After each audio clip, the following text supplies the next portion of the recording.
इनके पास जाता है ना लोगों का जमा पूंजी, उसका सोना खरीद के इंग्लैंड भेजते रहते हैं। ये आपके पास रखते ही नहीं है। यहाँ से क्या करना है इनको? काम करने वाला आप ही का भाई भतीजा तो है, नौकर करने वाला कौन है? कब अगले दिन बैंक ना खुले क्या फर्क पड़ता है इनको?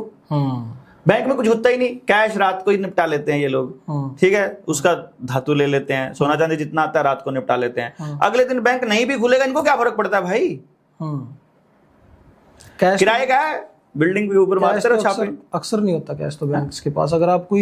अगर कोई व्यापारी या कोई अच्छी पूंजी लेने के लिए चला जाए तो मिलता नहीं है, कैश है ही नहीं है। तो ऐसे में जो ई-रुपया अभी इंट्रोड्यूस हुआ है, बहुत सारी बैंक्स ने तो एप्लीकेशन बना दी है कि ये हमारा ई-रुपया है।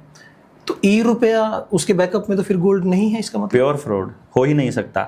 नकली करेंसी केवल भारत के रुपए के बैक में रुपया है। भारत के रुपए के अलावा रिजर्व बैंक का जितना नोट है उसके पीछे रुपया नहीं है, मतलब गोल्ड नहीं है।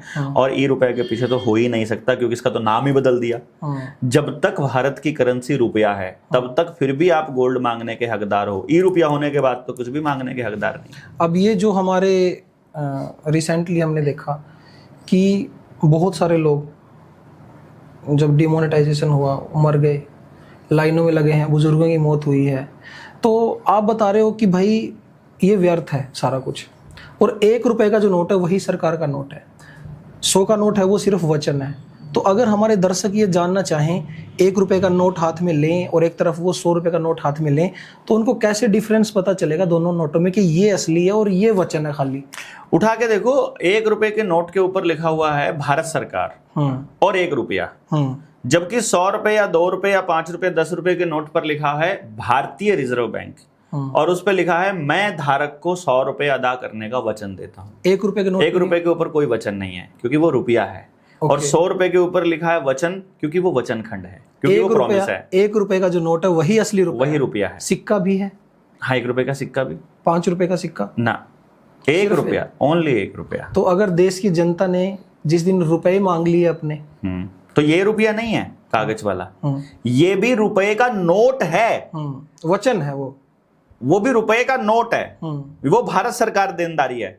और जो रिजर्व बैंक वाला है उसमें रिजर्व बैंक देनदारी है। तो भारत सरकार के पास जो गोल्ड रखा है असल में रुपए में विद्यमान सोने की मात्रा ही असल रुपया है। ओके।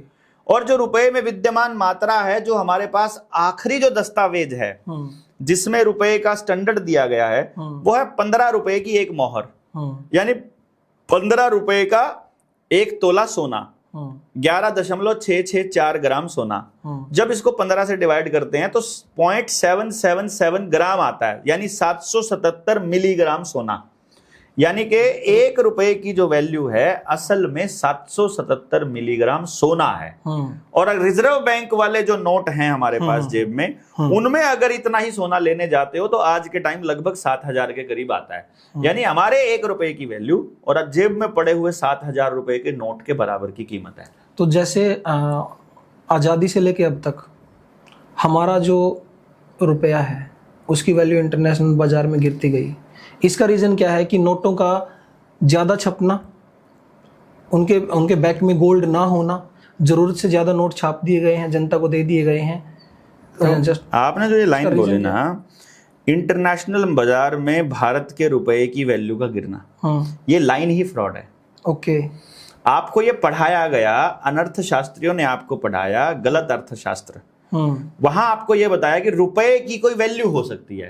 अरे भाई, रुपया खुद किसी वस्तु के मूल्य का मापक है, वो किसी वस्तु के मूल्य का मापन करता है, उसकी क्या वैल्यू होगी? रुपए को कमोडिटी बनाना तो देश की जनता के साथ स्कैम है बहुत बड़ा।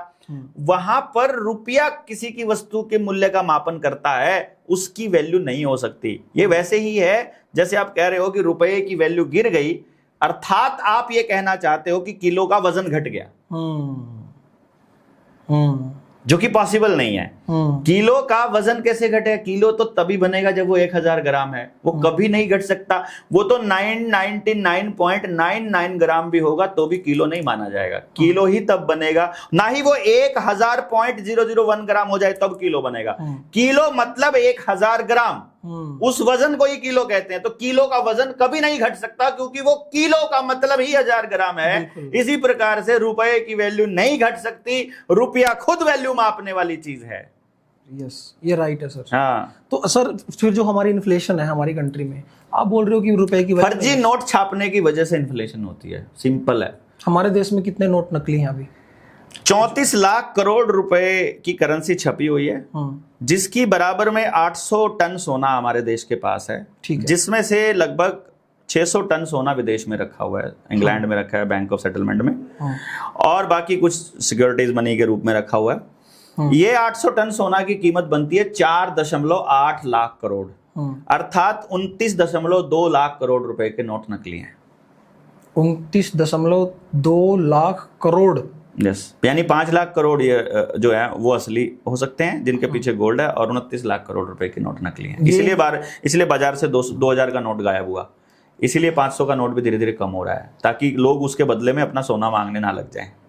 अभी जो ये सब चल रहा है, कोई अगर हमारे देश का कोई आम नागरिक आरटीआई से जानकारी लेना चाहे, रिजर्व बैंक से, क्या जानकारी ले? बैंक में जाओ, 100 रुपए का नोट बैंक वाले को दे दो, मैनेजर को, और उसकी रिसीविंग ले लो। उसमें ये इतना लिख दो कि जो उस पर लिखा हुआ है, मैं धारक को 100 रुपए अदा करने का वजह, मुझे 100 रुपए चाहिए, बस इतना मांग लो, मतलब उतना में हवा निकल जाएगी। उतने का गोल्ड दे दो यार, आप 100 रुपए मांगो ना, खाली देखते हैं वो कौन से रुपए देते हैं। वो तो वही नोट देंगे, उनको खुद नहीं पता है यार। फिर वही बोला है, 100 रुपए का नोट तो हम दे ही रहे हैं, हम बोल रहे हैं हमने ये 100 रुपए दिए हैं, ये वचन लिखा आरबीआई एक्ट के तहत इस मैं धारक को 100 रुपए अदा करने का वचन देता हूं, इस वचन के हिसाब से जो 100 रुपए वो दे दो मुझे। तो फिर जो ये लोन्स दे रहे हैं आजकल, ऑनलाइन लोन है, मेरा सिबिल चेक किया, आपका सिबिल चेक किया, सिबिल अच्छा भाई, ये बंदा ठीक ठाक कमा रहा है, इसके अकाउंट में डालो 5 लाख 10 लाख रुपए, 50 लाख रुपए, 5 करोड़ रुपए, और लेते रहो। एक्चुअली उन्होंने डीजीटी डाले, अब आगे भी नियम है कि आप कैश नहीं निकलवा सकते, आप इनको ऑनलाइन ही ट्रांसफर कर सकते हो। तो क्या ये तो क्या सर ये पूरा फेक करेंसी पे ये लोन? लेकिन किस्तें तो जब आप पुख्ता करो उसकी दोगे तो काम करके दोगे बाजार में, वो एक्चुअल टाइम देना पड़ेगा, है ना? हाँ। आप बोलो हमको थोड़ा आईडी कार्ड, आईडी वगैरह दे दो इसकी यार, ताकि हम ऑनलाइन ही पेमेंट भी कर सके। पेमेंट असली करनी पड़ेगी, पेमेंट असली करनी, असली मेहनत करके, असली ऊर्जा लगा के पेमेंट करनी पड़ेगी, और वो कुछ है ही नहीं है।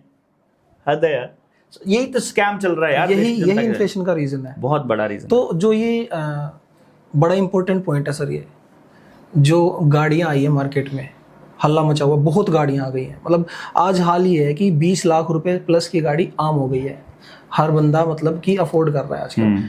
कैसे कर रहा है? लोन पे कर रहा है, और झट से लोन मिल रहे हैं। क्या ये भी स्कैम है सर? की बहुत बड़ा स्कैम है, बहुत बड़ा स्कैम। मैंने आपको बताया, आप अपनी पूरी जिंदगी सिर्फ किस्तें देने में ही गुजार दोगे, इसलिए ये समझना बड़ा जरूरी है।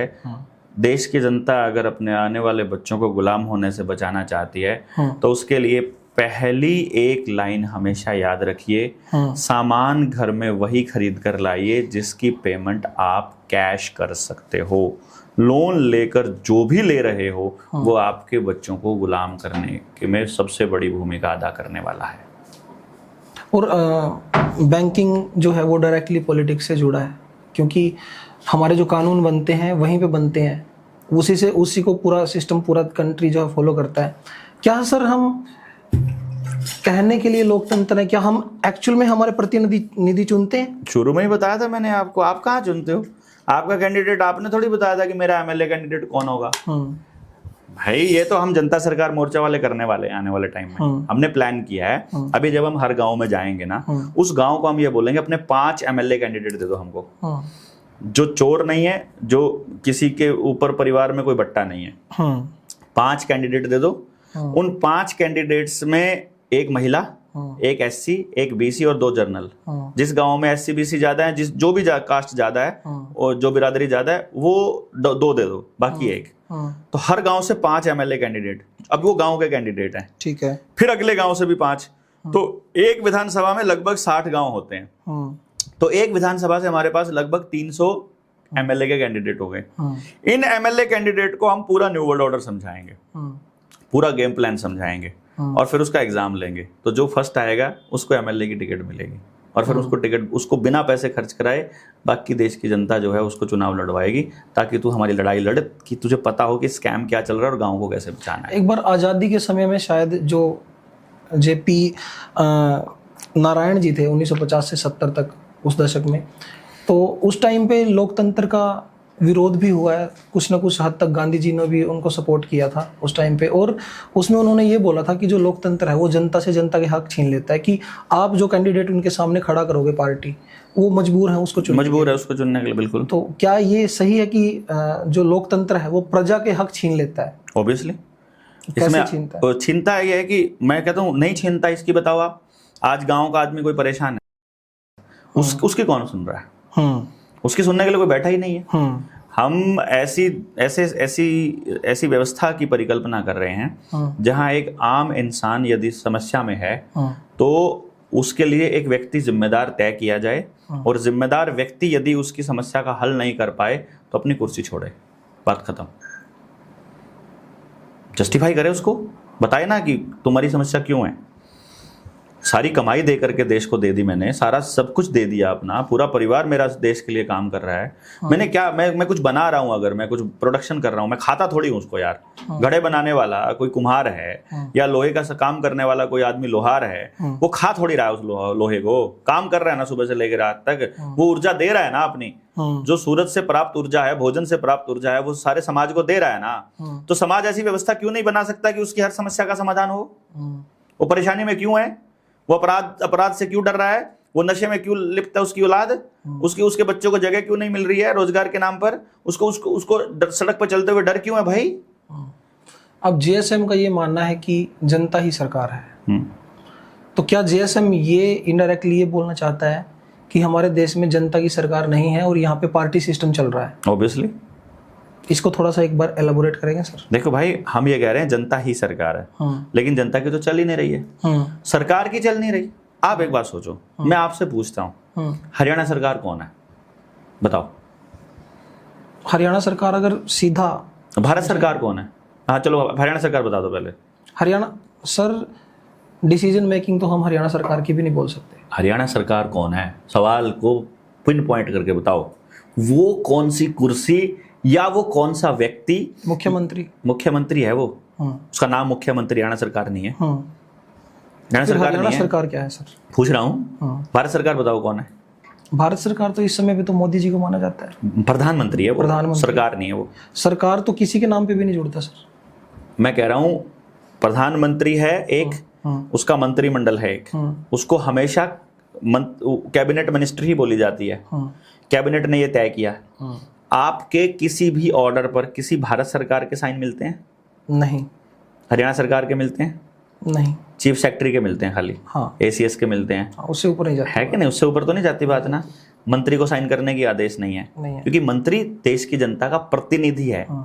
वो देश का मालिक नहीं है। मुख्यमंत्री भी प्रतिनिधियों का प्रतिनिधि है। मुश्किल से साइन करते हैं। नहीं करते, उसके साइन होंगे ही नहीं। खट्टर ने तो बोला था एक बार कि मैंने तो आज तक कभी साइन किए ही नहीं। कर ही नहीं सकता, उसके कहीं साइन हो ही नहीं सकते, उसकी औकात ही कुछ नहीं है। वो प्रतिनिधि है, ओके, उसकी कोई औकात ही नहीं है, उसकी कोई बिसात ही नहीं है। वो तो सारी ताकत यूज कर रहा है, हमारी यूज कर रहा है।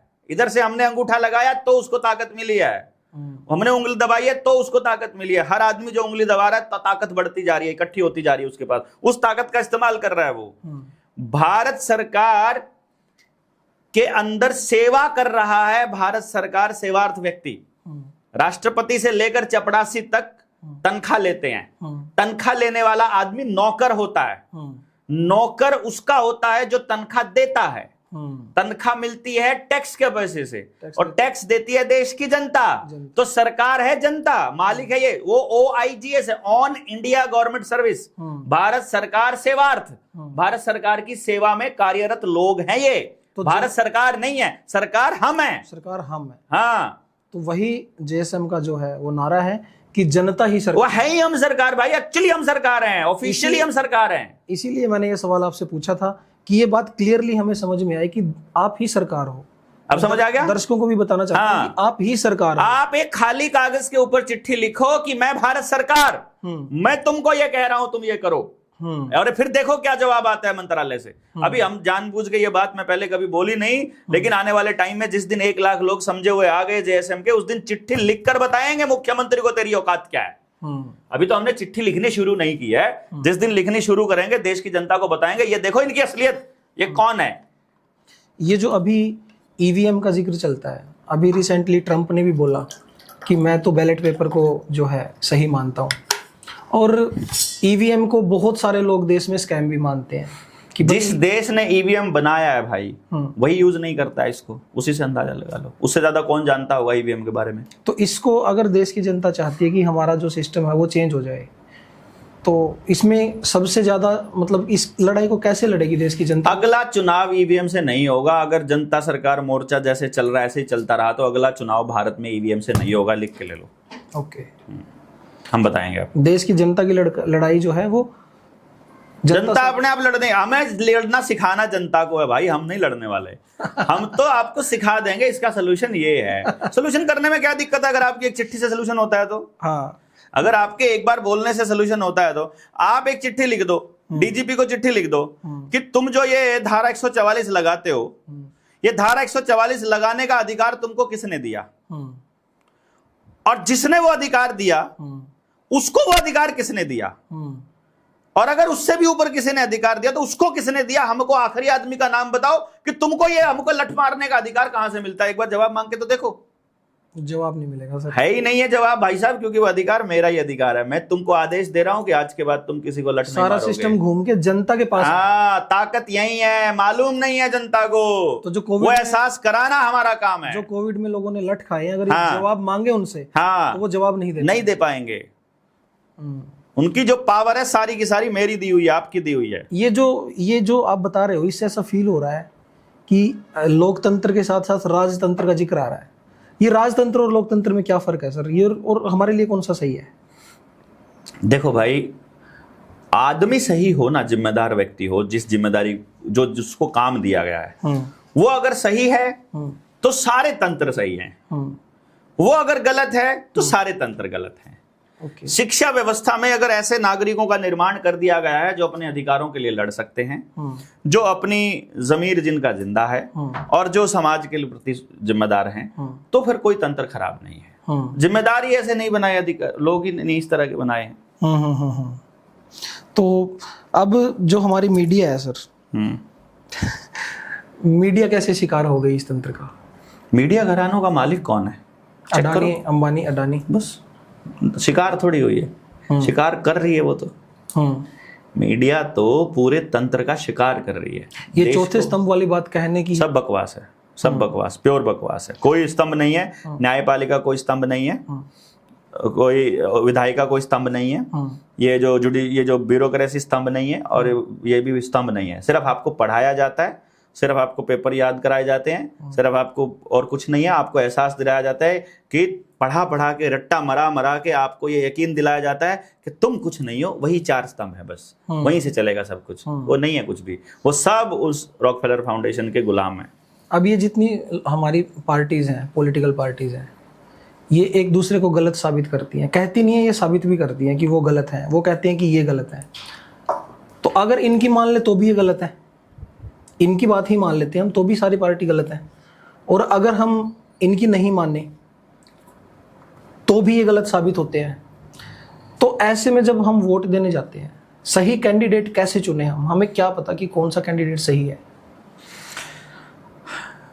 कैंडिडेट का जो भाषण है वो आपको आजाद कर रहा है या गुलाम बना रहा है?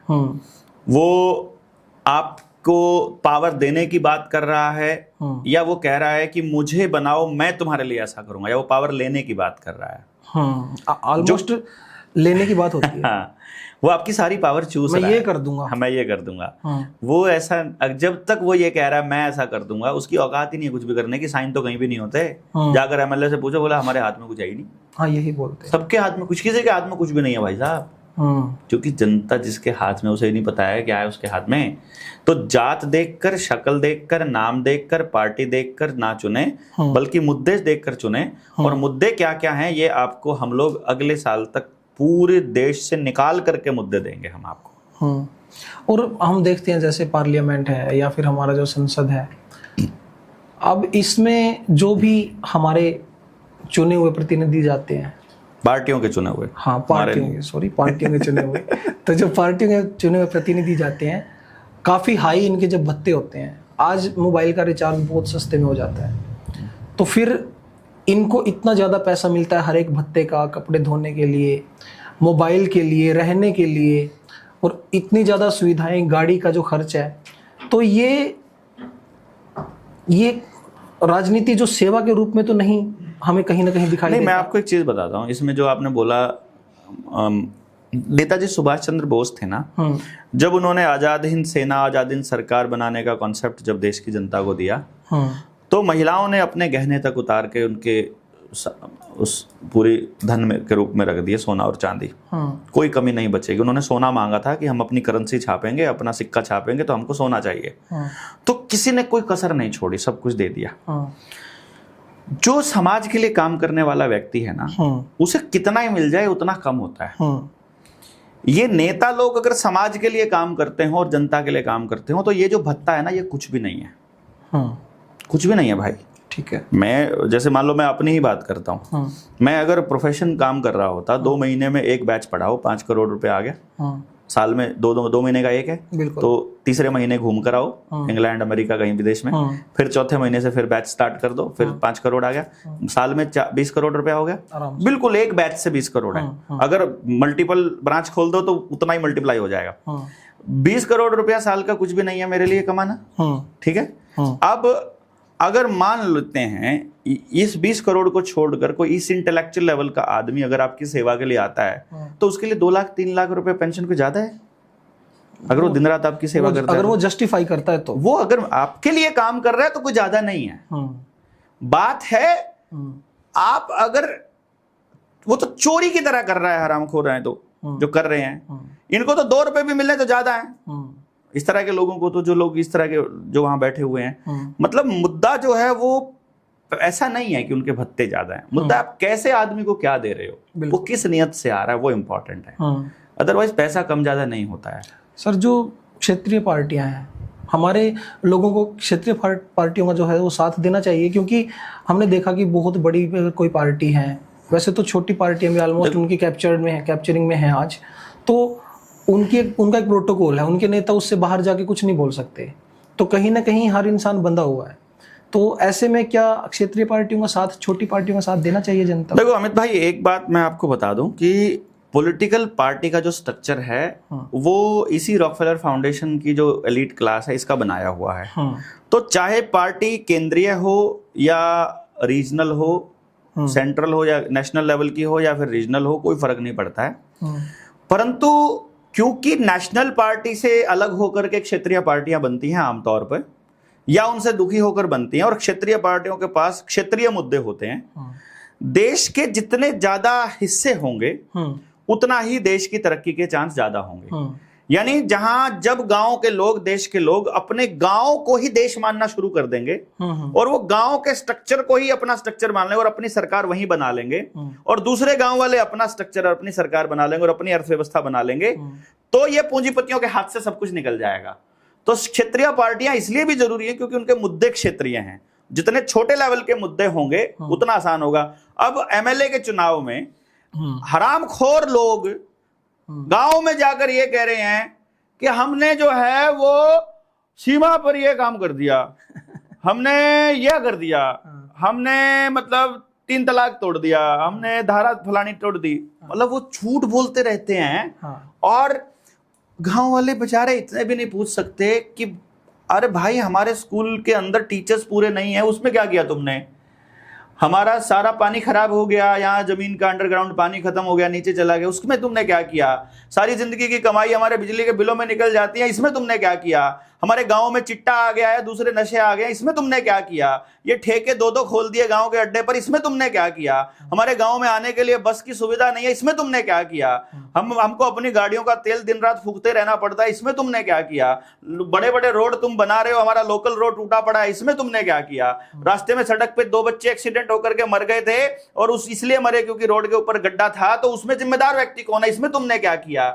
हमारे पशुओं का दूध खराब हो रहा है, जंगल उजड़ रहे हैं, हमारा ये सब कुछ उजड़ रहा है, इसमें तुमने क्या किया? पेस्टिसाइड यूरिया से सब कुछ बर्बाद हो रहा है, हम बीमार पड़े हैं, सारा परिवार बीमार पड़ा है, इसमें तुमने क्या किया? जो जबरदस्ती केमिकल हमको ठोका गया था, वो केमिकल ठोकने के बाद हमारा पूरा परिवार बीमार पड़ा हुआ है, उसमें तुमने क्या किया? ये तो कोई पूछने वाला ही नहीं है भाई। कमाल की बात यह कि असली मुद्दा कोई पूछ नहीं रहा है उससे। अगर कोई पूछता है ना, हाँ, तो एक प्रॉब्लम आती है वहां पे। इनके साथ में 8-10 लोग रहते हैं, अगर कोई भीड़ से कोई ना सबका इलाज करेगा जनता सरकार मोर्चा, चिंता ना करो। अभी इन 8-10 लोगों का हम ही देखेंगे कि कौन कोई है। भीड़ से उठ के अगर कोई बोलता है ना सर, तो उसको वहीं पे उसकी आवाज को दबा दिया जाता है कि भाई तू बैठ जा, अभी ज्यादा देखिए, सवाल मत कर, पिटाई भी कर देते हैं इसीलिए सब हम नेता देश, आजकल तो। इसलिए हम आवाम को जगा रहे हैं कि एक बार सवाल पूछना सीखो। फिर कोई क्या है, अभी तो पूछने वाला कोई 1-2 है, एक एक गांव में 50-50 तैयार करेंगे हम पूछने वाले, फिर 8-10 क्या करेंगे? आजकल तो नेता पिटाई भी करवा देते हैं यहाँ तक कि। तो नेता की पिटाई नहीं हो सकती क्या? होती है, तो अभी आने वाले टाइम में लेकिन सच्चाई है कि जिस नेता की जितनी गांव पिटाई में होती है, घुसना बैन, बोर्ड लगेगा गांव के अड्डे पर कि ये लिस्ट है प्रॉब्लम्स की, इसका समाधान जिसके पास हो वो गांव में एंट्री कर जाना, वरना वोट मांगने के लिए आ गए तो जान माल के खुद जिम्मेदार होंगे। ऐसी हालत कर देंगे हम। और सर यहाँ तक कि देखो हालत आज बहुत खराब है। एक बड़ा मेजर सवाल आता है निकल के, अगर राजनीति की बात करें तो कुछ किसान नेता हैं, उन्होंने इलेक्शंस लड़े और कहीं ना कहीं उनके मुद्दे ज़्यादा ग्राउंडेड थे। एक तरफ कोई राजनेता है जो अपने स्वार्थ के लिए लड़ रहा है इलेक्शन, और जनता को पता भी है ये तुम्हारे लिए कुछ नहीं करने वाला, फिर भी वो क्यों जीत रहा है? वो किसान नेता क्या नहीं समझा पा रहा लोगों को कि वो उसका साथ नहीं दे रहे? मुझे समाज में उतरे हुए फुल फ्लैज लगभग 8 साल हो गए। 8 साल की इस यात्रा में 2016 में निकला था, 9 साल होने के बाद 8-9 साल की इस यात्रा में मैं अगर किसी गांव में भाषण देने के लिए या उनको सब जगाने के लिए गया ना, मैं आज तक एक भी आदमी का फोन नंबर नहीं लेके आया। कोई आदमी मेरे से जुड़ना चाहता है ना तो शायद मेरे से कांटेक्ट ही ना कर पाए वो, क्योंकि मैं पूरा दिन अगले गांव को जगाने में लगा रहता हूँ। क्योंकि मुझे उस गांव से राजनीति नहीं करनी थी, मुझे अपनी बात करनी थी और मैं आगे निकल गया। मुझे उनसे कोई लाभ नहीं लेना था, वापस कुछ ले लेना था। जो किया मैंने करके उसके बदले मुझे कुछ लेना नहीं था, आज भी नहीं लेना है। जो समाज की सेवा करने वाला, इस तरह से काम करने वाला व्यक्ति है, चाहे वो किसान नेता ही क्यों ना हो, वो वापस कुछ नहीं लेगा। जैसे हमारे यहाँ से कुरुक्षेत्र से आगे इधर शायद पेहवा से चुनाव लड़ा था गुरनाम सिंह चड़ूनी ने, ठीक है। उन्होंने वहां उनकी कॉन्स्टिट्यूएंसी में करीब करीब 600 एकड़ जमीन एक बार छुड़वाई थी गांव की, जो कब्जा हो रहा था। उस जमीन के मालिक अगर अपनी जो तब से लेके आज तक जितना उन्होंने कमाया है उस जमीन से, जो छुड़वा के उन्होंने दी थी, अगर उसका 10% भी उनको फंडिंग कर देते, उनको मदद कर देते, तो गुरनाम सिंह चड़ूनी की जो एडवर्टाइजमेंट है या उनका जो प्रचार है वो इस लेवल पे होता। तो वो आज जमीन लोगों में पेनिट्रेट ज्यादा कर रहे होते। वो इस भलमानसी में रहते हैं कि हमने जो किया है जनता उसका हमें अपने आप रिवार्ड देगी, जबकि जो लोग हैं वो टीवी, मोबाइल और सोशल मीडिया में इस कदर उलझे हुए हैं कि उनकी मेमोरी बहुत शॉर्ट हो गई है, और जो सामने दिखाई दे रहा है उसी पे वो फोकस रखते हैं। तो टीवी पे, मीडिया पे, सोशल मीडिया पे चारों तरफ वो गुंडे दिखाई देते हैं, और जो असल नेता है वो नजर नहीं आ रहा है। एक तो ये कारण है, और दूसरा ईवीएम के थ्रू पहले ही सेटिंग हो जाती है कि कौन जीतना है कौन हारना है। दूसरा कारण ये है, तो कोई आता रहे कोई जाता रहे, इनको कोई फर्क पड़ता नहीं है। तो मेरा ये मानना है कि इस तरह के लोग कभी भी नहीं जीत पाएंगे यदि वो लोग निकलेंगे जीतने के लिए और बदलने के लिए। इसलिए जनता सरकार मोर्चा में हमने तय किया है कि मैं कभी चुनाव नहीं लड़ूंगा, क्योंकि मुझे चुनाव लड़वाने का तजुर्बा भी है। तो मैं आपके गांव से कैंडिडेट लूंगा और मैं आपको दिखाऊंगा कि अब इसके लिए गांव कैसे निकले। और अभी आप एक जिक्र करते हो एजेंडा 2030, अगर इसको संक्षेप में समझें, जनता इसको समझना चाहे, दर्शक समझना है कि एजेंडा 2030 है क्या, 2030 तक क्या हो जाएगा ऐसा? 2030 तक वर्ल्ड इकोनॉमिक फोरम एक ऐसी दुनिया बनाना चाहती है जिसमें देश की जनता उनके ऊपर निर्भर हो और उनके कंट्रोल में हो। जनता का बोलना, जनता का चलना, जनता का खड़ा होना, जनता का खर्च करना, जनता की आमदनी, जनता की औलाद पैदा करना, जनता का कहीं जाना, जनता का कहीं आना, जनता का वोट करना, जनता का हर काम उनसे पूछकर हो और उनके नियंत्रण में हो। ये करने का ये प्रोपेगेंडा जो चला रहा है वो वर्ल्ड इकोनॉमिक फोरम चला रहा है। और वर्ल्ड इकोनॉमिक फोरम ने इसके ऊपर एक वीडियो भी जारी की थी सन 2014 में, 17 में, जिसमें उन्होंने कहा था by 2030 we will ensure to make a world जिसमें you will own nothing but you will be happy. वो पड़ी हुई है उनके ट्विटर अकाउंट के ऊपर भी पड़ी हुई है अभी तक भी। और इसमें 17 सस्टेनेबल डेवलपमेंट गोल लिए हैं इन्होंने। जो सस्टेनेबल डेवलपमेंट गोल हैं उसका पर्पस क्या है कि वो दिखाई तो ऐसे दे रहे हैं कि जैसे वो आपको कह रहे हैं कि जैसे पावर्टी को खत्म करना है उन्होंने। तो पावर्टी लाइन क्या है? पावर्टी लाइन है कि जिस आदमी के पास महीने के 22 रुपए, जो रोज का 22 रुपया जो कमाता है, उससे कम कमाता है, वो तो पावर्टी लाइन के नीचे है। 22 रुपए से ज्यादा कमाने वाला पावर्टी लाइन से ऊपर है।